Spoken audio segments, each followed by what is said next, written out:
আজকে কুনাল ছানা কিনতে গেছিলো, তো ছানার দোকান থেকে এই যে ছানা ভাজাগুলো হয় না, তো ওই ছানা ভাজা নিয়ে এসছে।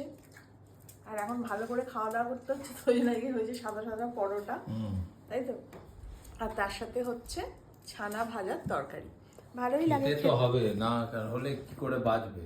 খেতে না হলে মানুষ যদি না খেয়েই থাকতো, সবকিছুই খেতে হয়, বুঝলে তো। কোনটা দেখো তরকারিটা কি কেমন হয়েছে। ভালো তো হবেই, অবশ্যই ভালো।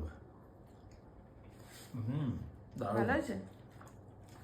আমি ছানা ভাজা সেরকম খাই না, আগে কি মনে হয় ওদের জন্য ছানা আনতে গেলো, নিয়ে আসবো, বললো হ্যাঁ নিয়ে আসো। রাতের তরকারিটা মানে করাটা খুব চিন্তা, না একটু চেঞ্জ করলাম, রোজই তো একই ঘর হয়। আর আমার স্পেশালি না পনির বলো, ছানা ভাজা বলো, এগুলো আমার খেতে ভালো লাগে।